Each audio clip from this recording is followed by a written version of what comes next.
नमस्कार दोस्तों। Stock specific learning में हम बात कर रहे हैं पीएसयू कंपनी के बारे में।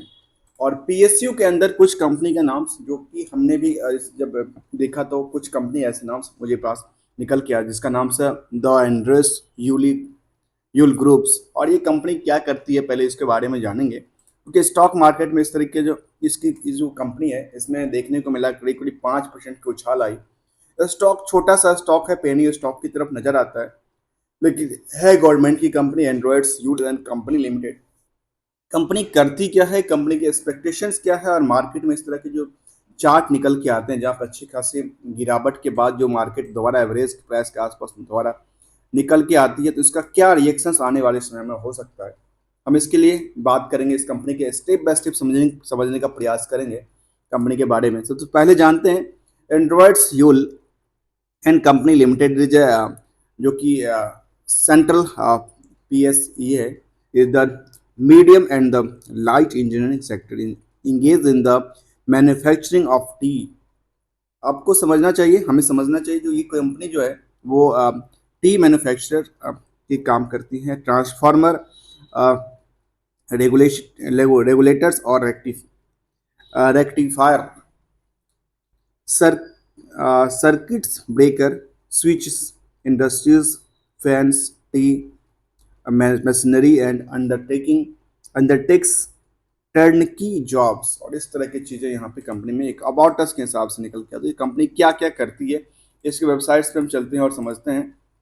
इसके वेबसाइट्स पे देखेंगे तो इनके पास इलेक्ट्रिक डिविजन्स और क्या क्या इनके पास निकल के आती है बिजनेस के मॉडल के हिसाब से। तो ग्रुप बिजनेस है, इंजीनियरिंग डिविजन्स हैं, इलेक्ट्रिकल्स डिवीजन हैं जिसमें चेन्नई ऑपरेशंस, टी डिवीजन के अंदर West Bengal gardens, Assam garden.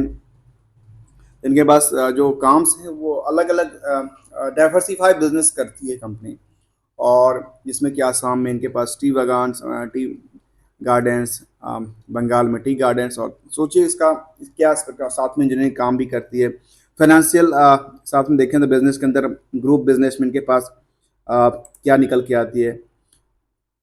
Group businessman के पास आती है निकल के engineering division, electrical division, tea divisions और tides water wild company India भी इनके पास है। वेबफिल लिमिटेड है जो कि digital macro radio telecommunications network पे काम करती है।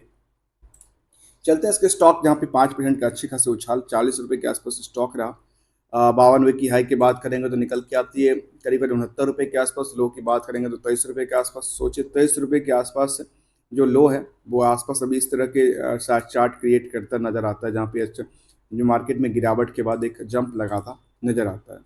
इस कंपनी की बात करें तो जहाँ पे पी की बात करें तो पी निकल के आता है करीब निगेटिव्स में, इनका पी निगेटिव्स हैं। और दूसरी तरफ देखा जाए तो इनका जो पीबी है वो करीब 12 के आसपास, और ROE निकल के आता है निगेटिव करीब 29-30 के आसपास, 29 के आसपास।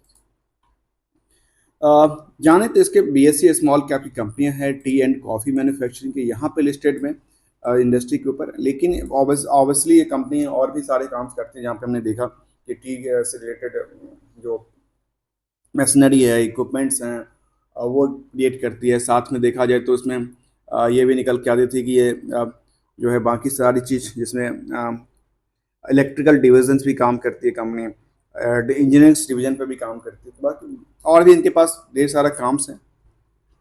और गवर्नमेंट ऑफ इंडिया एंटरप्राइजेस हैं, तो गवर्नमेंट की कंपनी के बेसिस में इसमें के पास यदि ये सब सारी चीज़ें हैं तो जानते हैं। आगे एक साल के चार्ट को देखें तो क्या नज़र आता है। एक साल के चार्ट में ये नज़र आता है जो स्टॉक एक जो थी स्टेबिलिटी कछुए की रफ्तार से चलने वाली स्टॉक थी, लेकिन बाद में जो चलना चालू हुआ तो एक बड़ा सा पुल बैक आया। लेकिन पुल बैक के बाद भी देखने को मिलता है जिसका एक बड़ा सा पुल बैक था, जहाँ पे अच्छी खासी लोगों ने पैसे बनाए, और कुछ और लोगों के पैसे इसमें घटा भी होगा, क्योंकि एक शॉर्ट टर्म में हमेशा होता है। क्योंकि जब जिस हिसाब से मार्केट जंप करता है उसी मार्केट हिसाब से गिरता है। और यहाँ पे जिस हिसाब से मार्केट ने गिरावट दर्ज की थी बाकी स्टॉक में, वहाँ पे इस स्टॉक में उतनी सारी स्टॉक में गिरावट नहीं थी, क्योंकि ये FMCG से रिलेटेड काम से है, इसीलिए यहाँ पे देखने को नहीं आई। क्योंकि देखने को आई कि जहाँ पे अच्छी खासी गिरावट थी इलेक्शन काउंटिंग के दिन का, उसके बाद मार्केट में अच्छा खासा जंप भी आया, 5% के आसपास का सर्किट लगाता नजर आता है स्टॉक।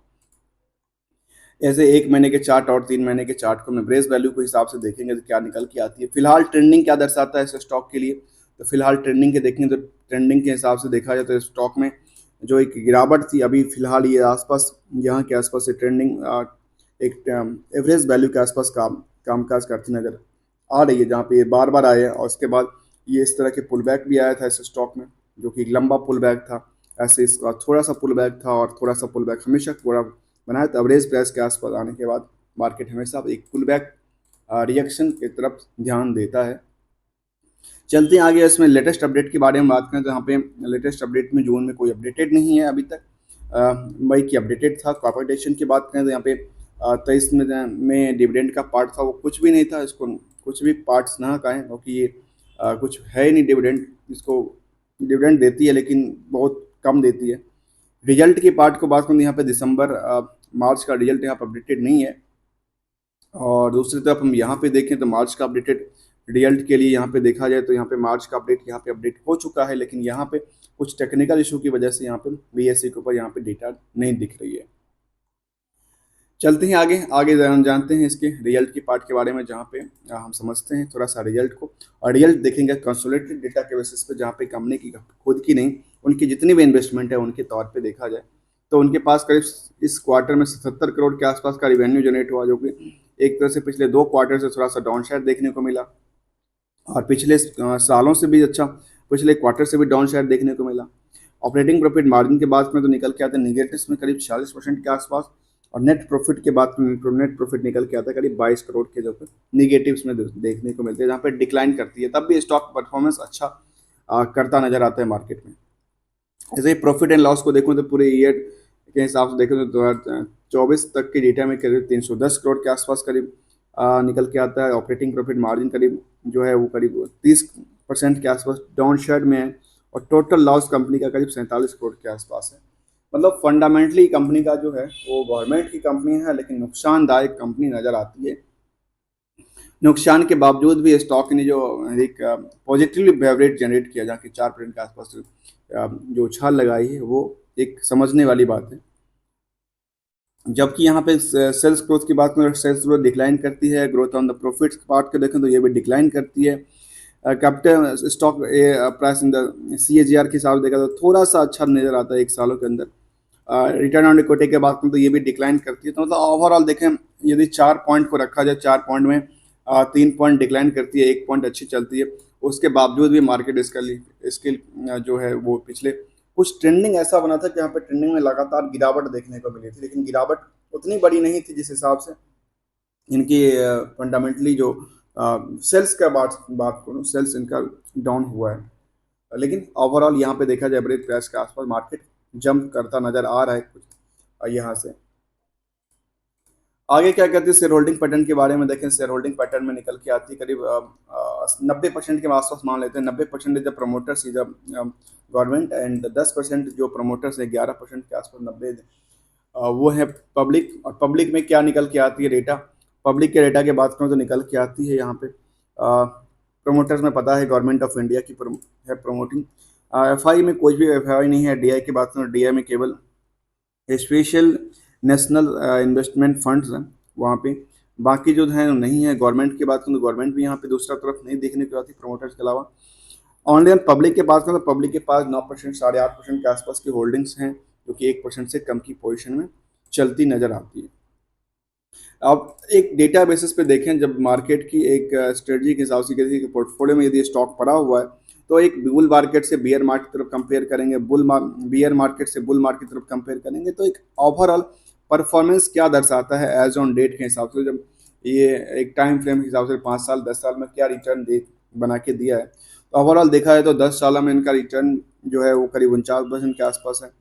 5 सालों में करीब 127%, 3 सालों में 31%, 2 सालों में करीब 83% के आसपास, और 1 सालों में देखने को मिली करीब 66% के आसपास की पोजीशन देखने को मिली है।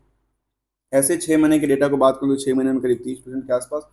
और यहाँ पे मैं इसलिए स्टॉप करता हूँ क्योंकि यदि इन्वेस्टमेंट आपने FD में या फिर किसी इंश्योरेंस में या किसी और में आपने लगा रखा है या SIP के अंदर, तो यहाँ पे स्टॉक में यहाँ पे आपको 8%, यहाँ पे आपको SIP इंश्योरेंस के अंदर देखो तो 10%, यहाँ पे देखा जाए तो निकल के आती है। केवल मैं इंश्योरेंस की बात कर रहा हूँ इन्वेस्टमेंट पर्पज़ के लिए, और यहाँ पे निकल के आते हैं 20 या 30%। तो इन सभी से जो बेहतर परफॉर्मेंस है वो स्टॉक मार्केट करती है, क्योंकि टाइम फ्रेम के हिसाब से भी अच्छा खासा 66% का जम दे चुका है। यदि 100 रुपये का इन्वेस्टेड है तो आपको 1 सालों में 166 रुपये के आसपास का रिटर्न बना के देता है। यही स्टॉक मार्केट में कई रिस्क फैक्टर ज़्यादा होते हैं, ये मार्केट के रिस्क के हिसाब से होता है। तो हम जान रहे थे आज यूलू कंपनी का नाम था एंड्रॉयड्स यूली कंपनी लिमिटेड के बारे में, जो कि गवर्नमेंट कंपनी थे, और गवर्नमेंट कंपनी के साथ साथ ये T manufacturing, T engineering services और ये सारे प्रोडक्ट और सर्विसेज में काम करती है। 50 डे के यहाँ एवरेज के वैल्यू के हिसाब देखा जाए, अभी एवरेज के आसपास पहुँचने की उम्मीद रखता है, करीब 41 के आसपास, जो कि इससे पहले 200 डे की एवरेज को देखूँ तो 200 डे के हिसाब से एवरेज जो है काफ़ी नीचे है, और वो एवरेज निकल के आती है 38 के आसपास। मतलब मार्केट अभी जंप करती नजर आती है कुछ टाइम फ्रेम के हिसाब से, 1 महीने के ट्रेंडिंग के हिसाब से। दोस्तों वीडियो अच्छा लग रहा है तो लाइक शेयर सब्सक्राइब करना ना भूलें। Thank you so much for joining here.